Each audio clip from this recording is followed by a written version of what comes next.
Assalamualaikum warahmatullahi wabarakatuh. Salam sejahtera bagi kita semua. Perkenalkan, saya Deddy Kosasi, salah satu dosen pada program studi S1 Kehutanan, Fakultas Kehutanan dan Lingkungan Universitas Kuningan. Pada kesempatan ini, saya akan memaparkan mata kuliah yang saya ampu, yaitu mata kuliah Sistem Informasi Geografis Kehutanan.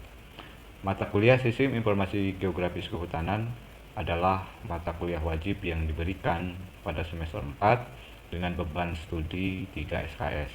Mata kuliah ini merupakan mata kuliah keahlian dan keterampilan yang mempelajari teknik-teknik pemecahan masalah spasial yang terkait dengan pengelolaan sumber daya hutan.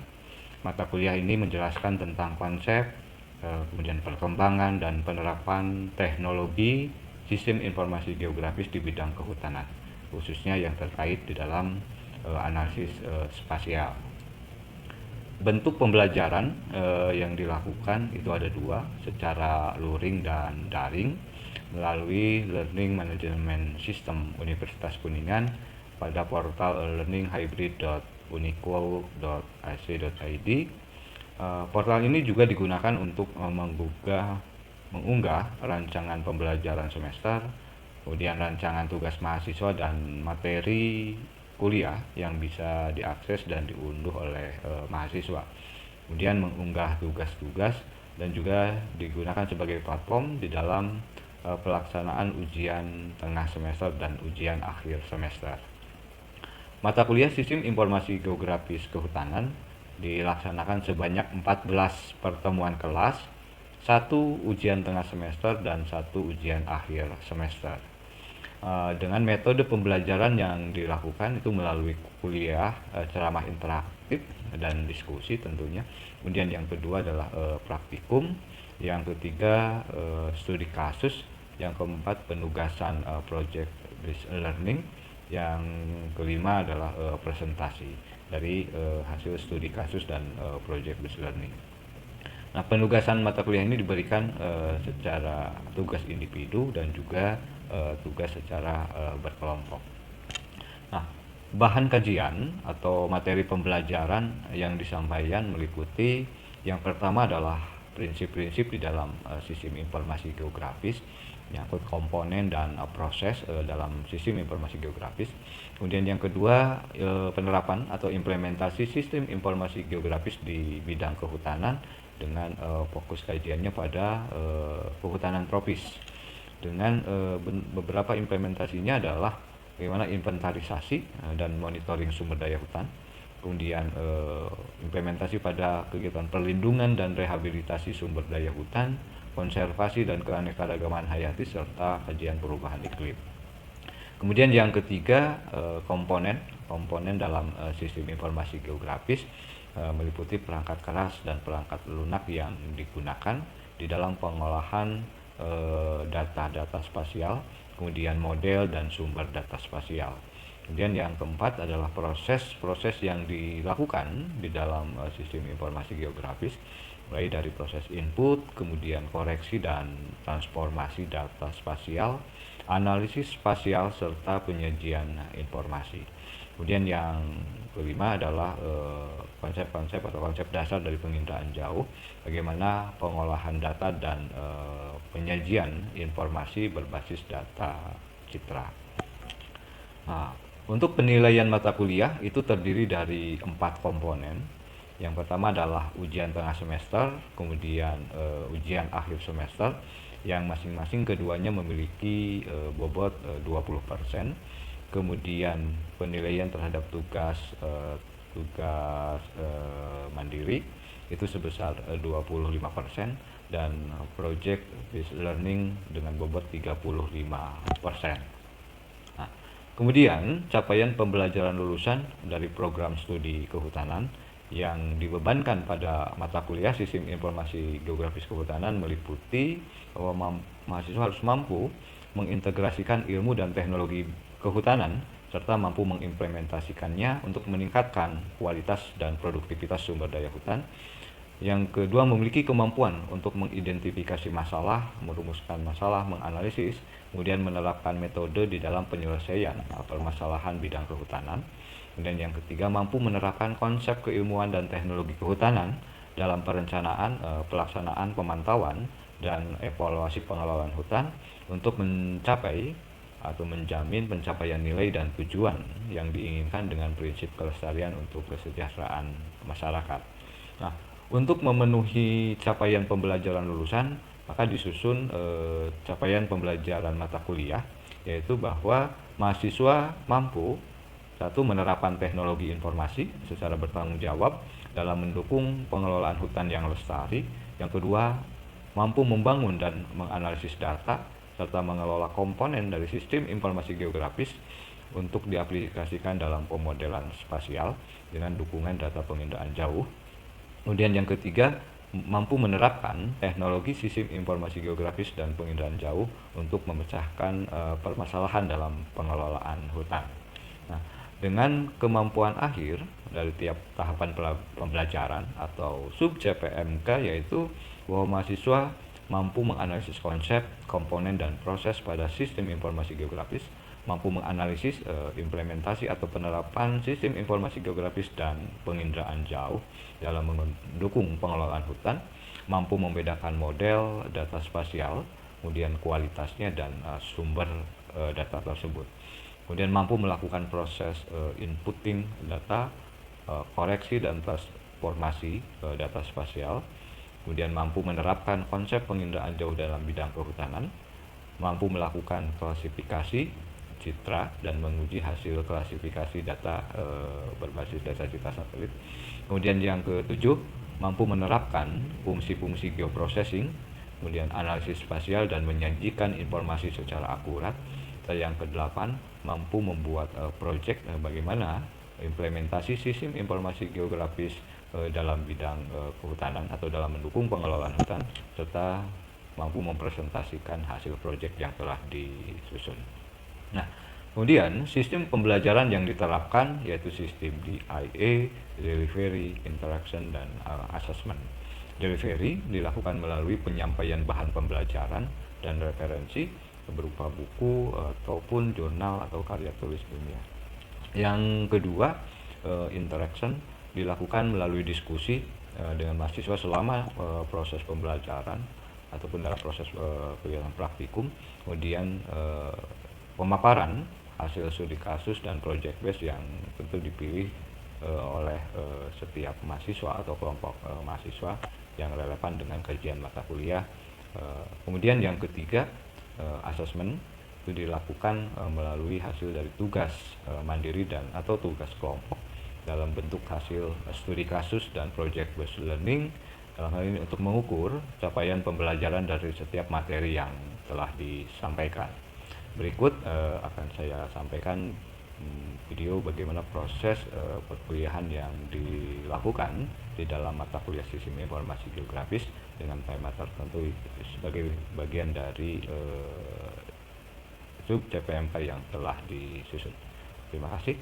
Assalamualaikum warahmatullahi wabarakatuh. Bismillahirrahmanirrahim. Assalamualaikum warahmatullahi wabarakatuh. Waalaikumsalam warahmatullahi wabarakatuh. Selamat pagi. Pagi. Oke, baik. Pada kesempatan ini kita coba untuk melanjutkan diskusi atau pemaparan materi untuk mata kuliah Sistem Informasi Geografis Kehutanan. Ini pertemuan kedua, kita akan coba diskusikan bagaimana implementasi atau penerapan dari sistem informasi geografis pada bidang kehutanan. Di pertemuan awal pertama saya sudah sampaikan ke Anda rancangan pembelajarannya, kemudian sudah disampaikan juga rancangan tugas mahasiswa yang harus dilaksanakan selama 1 semester, kemudian dibahas bagaimana prinsip-prinsip di dalam sistem informasi geografis menyangkut komponen dan proses yang dijalankan di dalam sistem informasi geografis. Sedikit mereview bahwa sistem informasi geografis itu adalah suatu sistem yang dibangun oleh berbagai subsistem. Jadi ada subsistem perangkat keras, kemudian subsistem perangkat lunak, kemudian tentu saja data spasial, data geografis karena judulnya adalah geografis. Kemudian ada sumber daya manusia yang menjalankan ketiga komponen itu beserta dengan metode untuk mencapai hasil yang yang telah ditetapkan. Jadi kalau merujuk kepada yang kita diskusikan minggu kemarin, ketika kita bicara komponen, maka di situ yang tadi saya sampaikan ada 5 komponen. Jadi secara umum prosesnya adalah bagaimana kita pengambilan data lapangan. Data lapangan itu diinput, dianalisis untuk menghasilkan suatu informasi. Karena konteksnya adalah informasi. Jadi di dalam proses JIS itu adalah bagaimana kita merubah data menjadi informasi untuk digunakan kembali di lapangan. Apa tindakan yang akan dilakukan. Nah, berkaitan dengan tindakan yang akan dilakukan itu, maka ini adalah implementasi. Bagaimana implementasi sistem informasi geografis di bidang kehutanan. Nah, capaian pembelajaran pada pertemuan ini atau materi ini adalah mahasiswa itu mampu menganalisis bagaimana penerapan sistem informasi geografis dan tentu saja nanti didukung oleh data pemindaan jauh dalam mendukung kegiatan pengelolaan hutan. Ini sangat luas gitu ya. Jadi pokok bahasan hari ini berkaitan dengan karena fokus kajian implementasi JIS-nya kita fokuskan kepada kehutanan tropis kajian kita, kemudian beberapa implementasinya adalah dalam bidang inventarisasi dan monitoring sumber daya hutan, kemudian perlindungan dan rehabilitasi sumber daya hutan, kemudian konservasi dan keanekaragaman hayati, serta mungkin yang saat ini menjadi isu yang begitu besar gitu ya berkaitan dengan perubahan nanti mitigasi, kemudian pencegahannya berdasarkan data-data yang bisa kita analisis. Nah, kenapa hutan tropis? Gitu ya pertanyaannya. Kenapa hutan tropis? Jadi kita anggap bahwa hutan tropis merupakan ekosistem dan sumber daya alam yang penting baik secara lokal maupun global. Fungsi atau manfaat dari hutan tropis itu baik dari sisi ekonomi, ekologi maupun dari sisi sosial kemasyarakatan. Kemudian fenomena sampai hari ini bahwa luas hutan tropis terus berkurang. Apakah berkaitan dengan deforestasi ataupun perubahan menjadi penggunaan lahan lain.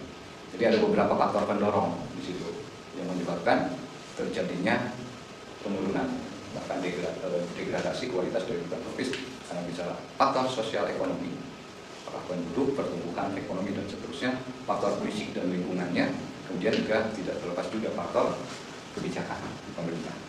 Oke. Nah, bagaimana bahwa JIS ini atau sistem informasi geografis ini mendukung di dalam pengelolaan atau terutama di dalam perencanaan sumber daya hutan itu kaitannya dengan bagaimana menyediakan data dan informasi. Setiap pengambilan keputusan itu harus didasarkan kepada data dan informasi.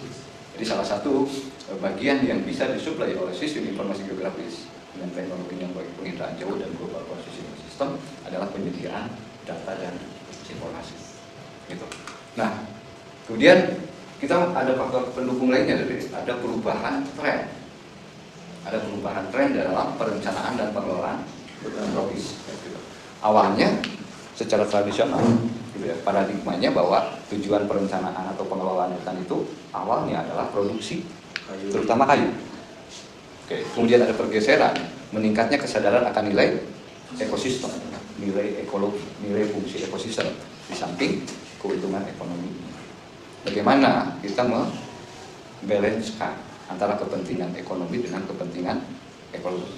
Maka hutan harus dikelola sebagai suatu sistem ekologis dengan tujuan tetap kelestariannya, kelestarian ekologi, kelestarian ekonomi dan sosial.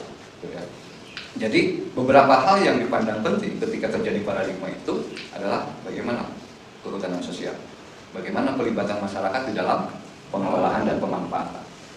Kemudian reforestasi dan rehabilitasi, kemudian penunjukan kawasan untuk area perlindungan, penggunaan dan pelestarian hasil hutan, bukan lagi dari jasa lingkungan, apakah karbon, apakah wisata, budaya, jasa hidrologi, kemudian pembangunan berbasis rendah emisi sebagai bagian dari bagaimana mitigasi perubahan iklim.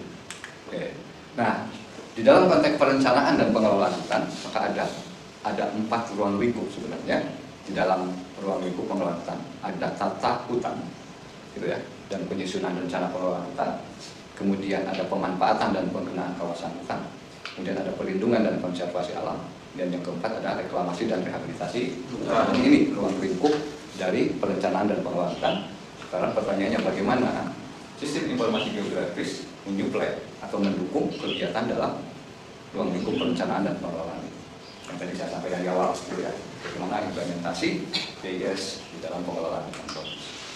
Nah, jadi ada peningkatan di situ. Ketika ingin mendukung perencanaan dan pengelolaan hutan, maka di situ ada peningkatan penggunaan dari kebutuhan informasi, baik secara kuantitas maupun secara kualitas. Kemudian dan bagaimana bahwa penggunaan data itu, informasi itu akan mempengaruhi keputusan yang akan diambil di dalam pengelolaan. Jadi informasi itu menjadi dasar, gitu ya, di dalam kita merumuskan kebijakan, bagaimana menyusun rencana, bagaimana melakukan. Jadi intinya bahwa data dan informasi itu sebagai alat untuk mengambil keputusan, itu yang paling penting. Nah, jadi bagaimana nanti data dikembangkan dan sebagainya. Nah, kaitannya dengan implementasi GIS dalam mendukung perencanaan ada beberapa bidang yang bisa kita lakukan, gitu ya. Jadi data inventarisasi hutan dan monitoring dasar di dalam pengelolaan, gitu ya. Jadi termasuk aspek geofisiknya, bukan hanya bicara kekayaan sumber daya hutannya, tetapi juga karena ketiga aspek itu akan menentukan apakah akan dikelola sebagai hutan produktif, apakah akan dikelola sebagai hutan lindung atau hutan konservasi. Jadi berbagai macam parameter atau variabel dari sumber daya hutan.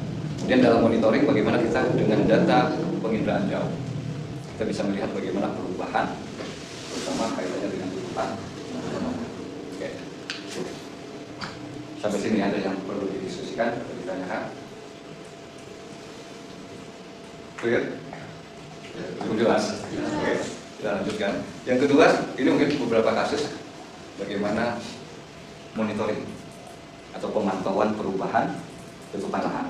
Jadi dengan berbagai data citra, dengan periode perekaman yang berbeda, kita bisa melihat bagaimana perubahan dan pola perubahan yang terjadi. Apakah konteksnya deforestasi, apakah konteksnya aforestasi atau degradasi lainnya. Jadi dengan membandingkan berbagai data perekaman, kita analisis, kita bisa melihat bagaimana perubahan yang terjadi. Sederhananya adalah kita membandingkan gambar yang sama tetapi diambil pada waktu yang berbeda, sehingga kita bisa melihat bagaimana perubahan. Oke. Kemudian perlindungan hutan, kajiannya itu akibat bisa saja secara alami ataupun karena faktor aktivitas manusia. Bagaimana pemantauan kebakaran hutan melalui hotspot titik api, gitu ya, dan itu bisa diekspor dari data-data citra satelit. Kemudian rehabilitasi hutan. Ketika kita bicara rehabilitasi hutan, maka konteksnya di situ ada penurunan kualitas atau produktivitas hutan. Ketika lahan-lahan bekas tepangan ataupun pengelolaan yang kurang baik, tentunya semak belukar, lahan kosong, gitu ya.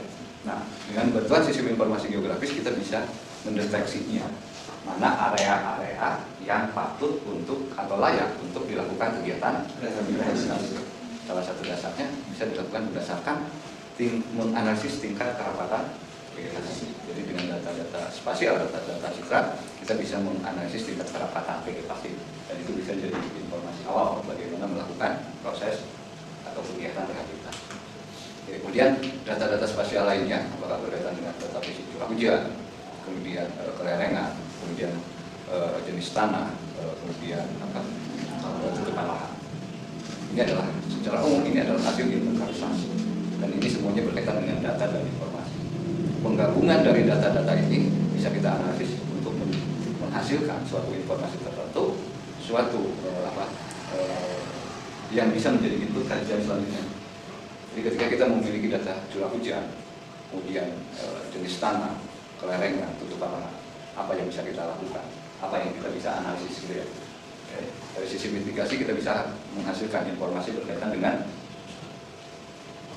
tingkat kerawanan longsor, tingkat kerawanan banjir, erosi, dan seterusnya.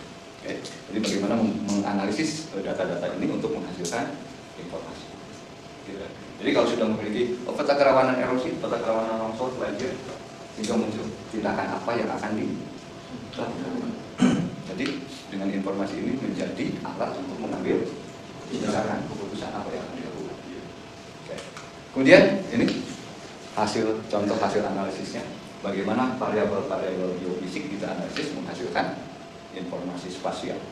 Di dalam bentuk peta ada peta kerawanan banjir, gitu ya, erosi. Gitu. Jadi ada tingkatan klasifikasi tingkat kerawanan. Sehingga di sini kita memperoleh informasi mana yang menjadi area prioritas dan seterusnya. Ya. Kemudian ini sama peta ke mitigasi untuk longsor. Kemudian untuk bagaimana implementasi di dalam pengelolaan hutan bersama masyarakat, ini aspek sosial pengelolaan hutan. Bagaimana sistem informasi geografis itu mendukung melalui sama sebenarnya kita bicara inventarisasi dari data-data ini. Oke, bagaimana pengelolaannya bisa kita delineasi di mana area-area yang bisa digunakan untuk kegiatan perhutanan sosial. Kemudian untuk kajian konservasi hutan dan keanekaragaman hayati, kita bisa menentukan di mana hotspot keanekaragaman hayati. Bagaimana distribusi dari spesiesnya ya. Oke, berdasarkan berbagai metode. Mungkin secara teknis Anda sudah mempelajari bagaimana teknik inventarisasi satwa liar, gitu ya. Bagaimana melakukan analisis vegetasi. Nah, dari data-data lapangan, data-data terestris itu kita juga bisa mendisplaykannya di dalam suatu kajian sistem informasi geografis, sehingga secara spasial kita akan mengetahui di mana setiap spesies atau setiap keanekaragaman hayati yang kita eksplor itu tergambar secara spasial. Sehingga ini menjadi area pengamatan bagaimana populasi, gitu ya, keanekaragaman dan seterusnya. Inilah salah satu dukungan dari sistem informasi geografis dalam kajian keanekaragaman hayati. Oke, kemudian kajian lainnya adalah perubahan iklim. Ketika salah satunya adalah penurunan luas vegetasi, kemudian diiringi oleh peningkatan suhu, kita bisa menganalisisnya dengan data-data spasial, terutama data kita satelit, ya dengan berbagai produknya, gitu ya, dengan berbagai produknya. Jadi dengan data-data spasial, data-data kita satelit itu beberapa saluran, atau misalnya BN, gitu ya, itu bisa mendeteksi di mana suhu permukaan yang bervariasi. Ini adalah contoh kasusnya bagaimana saya menggunakan Landsat 8, gitu ya, data Landsat 8 untuk mendeteksi bagaimana suhu permukaan di lokasi tertentu. Jadi ada variasi di sini. Gitu. Nah, kemudian juga ini ada hasil kajian di suatu wilayah tertentu. Ini adalah hasil project base yang dilakukan oleh kakak kelas Anda, gitu ya, dalam menghasilkan ini. Bagaimana bahwa dengan data kita satelit kita bisa menganalisis sebaran land surface temperatur permukaan tanah. Gitu ya. Jadi seperti itu informasinya. Nah, pada akhirnya bahwa ketika kita melihat bagaimana peranan, gitu ya, dukungan yang bisa diberikan oleh GIS atau sistem informasi geografis di dalam pengelolaan hutan, terutama di dalam menyediakan apa? Basis data spasial, aspek fisik, gitu ya, tanah, curah hujan, suhu, kemudian aspek biologisnya, apakah tumbuhan, tutupan lahan, satwa, itu akan menjadi basis data spasial yang penting. Baik, tadi saya sampaikan bahwa setiap penyusunan rencana pengelolaan, setiap pengambilan keputusan itu harus berkaitan dengan sejauh mana kelengkapan data, sejauh mana kedetailan data. Gitu. Jadi beberapa basis data secara global pun ya mencakup hutan tropis itu sudah tersedia. Sehingga tinggal bagaimana kita menganalisisnya, mau memberikan informasi dalam bentuk apa. Konteksnya adalah kesediaan database spasial ini digunakan untuk pengambilan keputusan di dalam pengelolaan hutan. Oke. Saya kira itu yang bisa saya sharekan dengan teman-teman, yang bisa saya sampaikan. Nah, sampai sini ada yang Anda sampaikan? Mungkin saya mau bertanya, Pak. Oke. Tadi Bapak kan menjelaskan tentang analisis perubahan tutupan lahan ya. Saya mau bertanya, apakah ada tantangan tersendiri dalam analisis perubahan tutupan lahan menggunakan GIS dan apa tantangannya? Oke. Bagaimana tantangan di dalam ataupun hambatan, gitu ya? Pasti di dalam setiap analisis data, kita akan dihadapkan kepada sejauh mana hasil informasi, hasil analisis itu memberikan keakuratan yang tinggi. Gitu ya. Nah, dalam konsep perubahan, di dalam konsep perubahan, monitoring perubahan, maka kita dihadapkan kepada data perekaman, ketersediaan data perekaman. Beberapa data yang bisa kita gunakan adalah produk website atau Sentinel, itu sudah diberikan secara free ya, teman-teman. Jadi dari sisi biaya bisa lebih efisien. Nah, tetapi beberapa hal bahwa kaitannya dengan kondisi wilayah tropis, gitu ya. Oh, wilayah tropis itu pasti setiap musim relatif. Setiap musim itu kalau dipengaruhi oleh variasi hujan dan kemarau. Kalau pas hujan banyaknya pengambilan data itu nggak terlalu jernih gitu ya. Kemudian kalau di musim kemarau adalah awan. Jadi tantangan sampai saat ini kaitannya dengan data-data kita satelit yang sensornya adalah sensor optik atau yang sumber energinya dari sumber energi matahari. Awan itu menjadi faktor yang bisa membatasi tingkat keakuratan hasil analisis. Ada hal lain? Misalnya kita mempunyai titik perjumpaan kayak flora atau fauna yang langka gitu. Okay. Selain peta distribusi perjumpaan si fauna atau si flora itu, apa aja sih yang bisa disampaikan sebagai informasi selain distribusi perjumpaan, misalnya kayak sesuai habitat atau apa ya? Baik. Apa yang bisa diperoleh ketika kita melakukan eksplorasi lapangan berkaitan dengan keanekaragaman satwa maupun flora itu? Tadi disampaikan berkaitan dengan distribusi. Oke. Ini distribusi. Jadi selain distribusi, di mana lokasi spesies itu ditemukan. Nah, ketika kita bicara pengukuran lapangan kan bukan hanya koordinatnya, tetapi juga kita bisa mengukur data primer keberadaan habitatnya, ataupun dengan informasi spasial lainnya kita bisa mengkombinkan, menentukan, menganalisis bagaimana karakteristik. Jadi kalau dari lihat dari data ini adalah titik-titik perjumpaan, kemudian kita bisa analisis bagaimana karakteristik habitatnya. Saya hanya mencontohkan ini adalah dari sisi elevasinya. Oke. Kita bisa analisis juga dari sisi kerenannya. Bagaimana kondisi habitat dari sisi jenis tanahnya, tutupan lahannya, curah hujannya. Jadi semua data spasial itu dengan titik-titik ini kita bisa kombinkan, bisa analisis, sehingga satu bisa memberikan informasi selain distribusi adalah referensi habitat. Jadi karakteristik habitatnya bisa kita eksplor.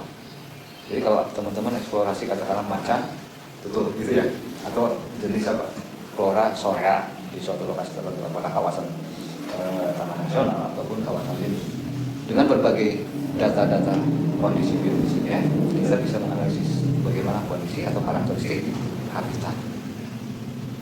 Jadi, nah dengan informasi karakteristik habitat itu, maka upaya pengkayaan, upaya konservasi tidak hanya dilakukan secara in situ, tapi juga bisa dilakukan secara ex situ gitu ya, dengan informasi karakteristik habitat. Jadi kita bisa menyesuaikan bagaimana kita menentukan kondisi habitat ex situ-nya, sehingga memberikan kesesuaian dengan habitat ex situ. Karakteristik habitat sehingga munculnya apa? Kita bisa menganalisis kesesuaian spesies itu ketika kita katakanlah flora ya, kalau kita bisa bertumbuhan, ketika kita bisa budidayakan, maka kita mencoba menentukan kondisi habitatnya, karakteristik habitatnya sesuai dengan di alam. Gitu saya kira. Untuk lebih memahami gitu ya, bagaimana implementasi dari sisi informasi geografi, saya kira yang saya sampaikan hanya beberapa contoh kasus ya, ada banyak contoh kasus. Jadi untuk lebih banyak menganalisis, saya tugaskan Anda untuk menentukan satu kajian untuk dianalisis ya, bagaimana penerapan GIS di bidang kehutanan. Beberapa ini kita bicara studi kasus, jadi nanti beberapa jurnal sudah saya sampaikan. Tugas-tugas Anda bisa diakses di hybrid ya. Di situ sudah ada jurnal yang bisa dianalisis, kemudian rancangan tugasnya sudah saya tentukan. Jadi minggu depan kita bisa diskusikan hasil dari studi kasus. Baik, terima kasih. Saya kira untuk kali ini cukup. Saya tutup. Assalamualaikum warahmatullahi wabarakatuh. Waalaikumsalam warahmatullahi wabarakatuh.